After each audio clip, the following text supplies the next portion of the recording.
வணக்கம். நான் டாக்டர் தீபா லாலன். இன்னைக்கு நம்ம தெரிஞ்சுக்கக்கூடிய ஆன்மீக தகவல் என்ன அப்படின்னா, கணவன் மனைவி உறவுக்குள்ள அடிக்கடிக்கு சண்டை வந்துட்டே இருக்கேம்மா, இதுக்கு என்ன காரணம்? இது நிறைய பேர் கேட்டிருக்கீங்க. பொதுவாக பாருங்கம்மா, கணவன் மனைவி உறவுக்குள்ள அடிக்கடிக்கு சண்டை வருது, பெரிய அளவில் பிரச்சனை வருது, மனமுட்டத்தை நோக்கி போகுது, ஒரு நாளும் நிம்மதி இல்லை, ஒரு நாளும் சந்தோஷம் இல்லை. அம்மா நான் என்ன நினைக்கிறேனோ அதுக்கு எங்கள் வீட்டுக்கார் பார்த்தீங்கன்னா அப்படியே எதிர்மறையாதாம்மா நினைக்கிறாரு. நான் வடக்கே போகலன்னா அவர் தெற்கே போகலான்னாரு, நான் தெற்கே போகலன்னா அவர் கிழக்கே போகலான்றாரு. இது என்னதாம்மா பண்ணுறது? நான் 2 வார்த்தை பேசினா அவர் 20 வார்த்தை பேசுகிறார், நான் 20 வார்த்தை பேசினா அவர் 200 வார்த்தை பேசுகிறார். இதுலேருந்து வெளியே வர்றதுக்கு வழி என்ன? இது நிறைய பெண்களோட ஒரு கேள்வியாக இருக்குது. பெண்கள் மட்டும் இல்லை, பெண்கள் ஆண்களை நினச்சி அவங்க கணவனை நினச்சி கேட்குறாங்க, கணவன்மார்கள் மனைவியை நினச்சி கேட்குறாங்க. இதுக்கு என்ன காரணம் அப்படின்னா, உங்கள் சுய ஜாதகம் தான்மா காரணம். இல்லைம்மா, நாங்கள் திருமணம்லாம் பார்க்கும்போது பொருத்தம் பார்த்து தான் பண்ணோம். பொருத்தம் பார்த்து பண்ணாலும் நிறைய பேர் என்ன பண்ணுறாங்கன்னாம்மா, ரஜ்ஜு பொருத்தம் இருக்கா, மகேந்திர பொருத்தம் இருக்கா, கல்யாணம் பண்ணிடலாம் அப்படின்னு கல்யாணம் பண்ணிடுறாங்க. கடைசி யோனி பொருத்தம் இருக்கா, கல்யாணம் பண்ணான்னு பண்ணிடுறாங்க. ஆனால் எத்தனையோ விதமான பொருத்தங்கள் அப்படின்றது இருக்குது அம்மா செய்து. அந்த மாதிரி பொருத்தங்களில் மிக முக்கியமானது என்ன அப்படின்னா வஷ்ய பொருத்தம். வஷ்யம் அப்படின்னா, எனக்கு என் கணவர் மேல் அலாதி காதல், அலாதி அன்பு, எனக்கு அவரை ரொம்ப பிடிக்கும் அப்படின்றது.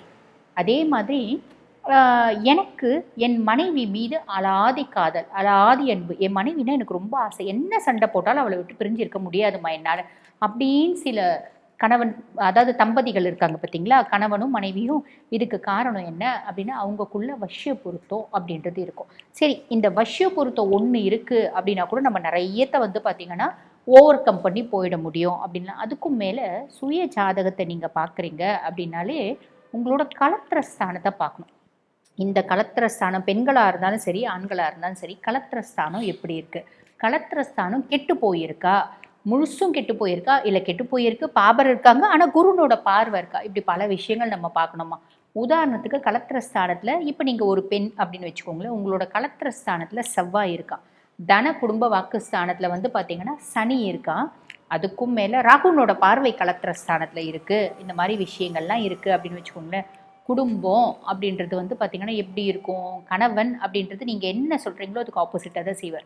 ரொம்ப ஆளுமையான பர்சனாக இருப்பார், உங்களை சுத்தமாக பிடிக்காது. குடும்பத்தில் ஒரு நாளைக்கு ஒரு பிரச்சனை, ஒரு நாளைக்கு ஒரு பஞ்சாயத்து. குடும்பத்தோடு இருக்கும்போது ஒரு நிமிஷம் கூட நான் நல்லா இருக்க மாட்டேங்கிறேம்மா, காலையிலேருந்து சாயங்காலம் வரைக்கும் நான் வேலை செய்கிறேன், அங்கெல்லாம் சந்தோஷமாக இருக்கேன், வீடு கிட்ட வீட்டுக்கு கதவை திறந்தாலே எனக்கு நிம்மதி இல்லைம்மா, மனசு சஞ்சலப்படுது, ரொம்ப கஷ்டம் ஆரம்பிக்குது. வரும்போதே எங்கள் வீட்டுக்கார் பிரச்சனையோடவே வராது. இது எல்லாத்துக்கும் காரணம் அவங்களோட சுய ஜாதகம். அதுக்கும் மேலே சில ஜாதகங்கள் நீங்கள் பாருங்கள், ஆணாக இருந்தாலும் சரி, பெண்ணாக இருந்தாலும் சரி, ஜென்மத்திலே பார்த்தீங்கன்னா கேத்து இருப்பார், 7ஆம் பாவத்தில் ராகு இருப்பார், கலத்திரஸ்தானத்தில் ராகு இருப்பார், குருனோட பார்வை இருக்காது, அதுக்கும் மேலே சனி வேற அவரை பார்ப்பார்.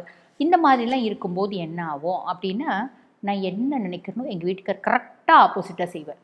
என்னை சுத்தமாக எங்கள் வீட்டுக்காருக்கு பிடிக்காதுமா, யார் கூட பார்த்தாலும் யார் கூட பேசினாலும் ரொம்ப அன்பாக சந்தோஷமாக சிரிச்சு சிரிச்சு சிரிச்சு சிரிச்சு பேசுவார்.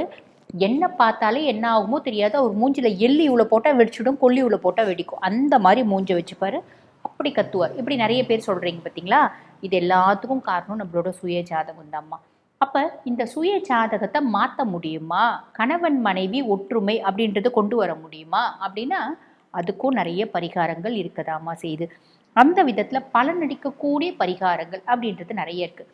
மொதல் விஷயம், முருகனை வழிபாடு பண்ணுறீங்க அப்படின்னா அதுலேயும் நம்ம திருப்பரங்குன்றம் முருகனை நம்ம வழிபாடு பண்ணுறோம் அப்படின்னா, திருப்பரங்குன்றம் ஏன் சொல்கிறோம், திருப்பரங்குன்றத்தில் தான் பார்த்திங்கன்னா முருகன் தேவசேனையை கரம் பிடித்த திருத்தலம் அது. ஆக அந்த திருப்பரங்குன்றம் போய் நம்ம வழிபாடு பண்ணுறோம் அப்படின்னா, திருமணமே ஆகலை, எங்களுக்கு 37 வயசாகுது, 38 வயசாகுது, கல்யாணமே ஆகலமா அப்படின்றவங்களுக்கு நல்ல வரன் அப்படின்றது கிடைக்கும். கல்யாணம் ஆனதுலேருந்து எங்கள் குடும்பம் போர்க்களமாக தாம்மா இருக்குது, எங்கள் கணவருக்கும் எனக்கும் சுத்தமாக ஆகாது, அப்படிப்பட்டவங்களுக்கும் பார்த்திங்கன்னா அந்த ஒரு நல்ல ஒரு ஒற்றுமை அப்படின்றது வரும். உடனே நம்ம யோசிப்போம், நாங்களும் என் கணவரும் பார்த்திங்கன்னா ஒரு காதல் பறவைகளாக சிறகடித்து பறப்போமா, அந்த அளவுக்கு நம்ம எதிர்பார்க்கவும் கூடாது. ஓரளவுக்கு நம்ம திருப்பரங்குன்ற முருகனை வழிபாடு பண்ணுறோம் அப்படின் போது அவர் எப்போ பார் என்னை வெஞ்சிட்டே இருப்பார், எப்போ பார் என்னை பார்த்திங்கன்னா திட்டிகிட்டே இருப்பார், சண்டை போட்டுகிட்டே இருப்பார். அப்படி இருக்கக்கூடிய தம்பதி கூட அவர் பாட்டுன ஒரு வேலையை பார்க்குறாருமா, நான் பாட்டுன வேலையை பார்க்குறேன், நிம்மதியாக இருக்குது அப்படின்ற ஒரு விஷயம் கண்டிப்பாக நடக்கும். 2வது, ஹனுமனை வழிபாடு பண்ணுறது. ஹனுமனை எப்படி வழிபாடு பண்ணலாம் அப்படின்னா, ஹனுமனை சுந்தர காண்டம் பாராயணம் பண்ணி வழிபாடு பண்ணலாம். நம்ம சுந்தர காண்டம் பாராயணம் அப்படின்றது பார்த்திங்கன்னா கணவன் மனைவி ஒற்றுமை அப்படின்றது அதிகரிக்கும். அதுக்கும் மேலே வந்து பாருங்க, நம்ம குடும்பத்தில் ஒற்றுமை அப்படின்றது மேலும். ஆக சுந்தரகாண்டம் பாராயணம் அப்படின்றது கைமேல் பலனளிக்கக்கூடிய ஒரு பாராயணமாக இருக்கும். அது நம்ம செய்யலாம். அதுக்கும் மேலே வேற என்னம்மா செய்யலாம்? 1000 பரிகாரங்கள் இருக்கதாம்மா செய்து, ஒரு சிலதை உங்களுக்கு நான் சொல்கிறேன். அதுக்கப்புறம் நம்ம வேற என்ன செய்யலாம் அப்படின்னா, ஸ்ரீராமச்சந்திரமூர்த்தியை வழிபாடு பண்ணலாம். பொதுவாக ஸ்ரீராமச்சந்திரமூர்த்தி என்ன சொல்லுவாங்க? ஒரு வில், ஒரு சொல், ஒரு இல். அதுதான் வந்து பார்த்தீங்கன்னா ஸ்ரீராமச்சந்திரமூர்த்தி. கனவுல கூட எந்த பொம்பளையும் நினச்சது கிடையாது அவர். அது எப்படி உங்களுக்கு தெரியும் அப்படின்னா, ராமாயணத்தில் ரொம்ப அழகாக எழுதியிருப்பாங்க. ஸ்ரீராமச்சந்திரமூர்த்தி வந்து என்ன பண்ணுறாரு, ராவணனை சம்ஹாரம் பண்ணிட்டு அந்த கடல் தாண்டி ஒரு பாறை மேலே வந்து உட்கார்ந்துட்டு இருக்காராம். உட்கார்ந்துட்டு இருக்கும்போது ஒரு நிழல் அந்த நீருக்குள்ளேருந்து, கடல்லேருந்து ஒரு நிழல் வருதான். ஒரு க்ஷணம் அவர் யோசிக்கிறாரு, ஒரு நிழல் வர்றது தெரியுது அவருக்கு. அந்த நிழல் பெண்ணுடைய நிழல், இந்த சாயா பெண்ணுடைய சாயா அப்படின்னும் போது அவர் ஒரு அடி அப்படி தள்ளி உட்கார்றாரா. ஏன் அப்படின்னா, அந்த பெண்ணனோட நிழல் கூட தம் மேலே படக்கூடாது அப்படின்னு.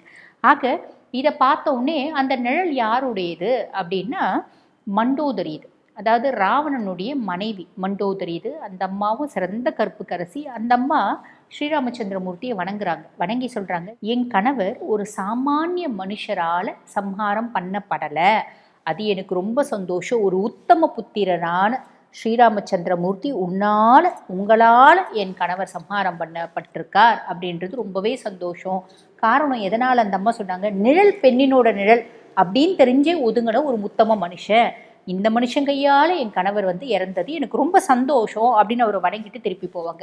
ஆக இது வந்து பாருங்க, இது எதுக்கு சொல்கிற அப்படின்னா, கணவர்னால தீராத துயரம், தீராத பிரச்சனை. என் கணவர் என்னை வதச்சிட்டே இருக்கார், நான் பாட்டன் சிவனேன்னு இருக்கம்மா, அவருக்கு என்னை பார்த்தாலே சுத்தமாக ஆக மாட்டேங்குது. அந்த மாதிரி எத்தனையோ கணவர் இருக்க தானே செய்கிறாங்க இல்லைங்களா? அது ஜாதகம். நான் முன்னமே சொன்ன மாதிரி 7ல் ராகு இருக்குது, 7ல் சனி இருக்கான் அப்படின்னா, 7ல் செவ்வாய் இருக்கான். இந்த மாதிரியெல்லாம் வெறும் அது மட்டுமே இல்லை. பொதுவாக ஜோதிடம் வந்து பார்த்திங்கன்னா பல விதிகளும் பல 100 விதிகளுக்களும், ஒரு விஷயத்துக்கு ஒரு விதி இருக்குன்னா பல 100 விதி விலக்கு அப்படின்றது இருக்க தான் செய்யுது.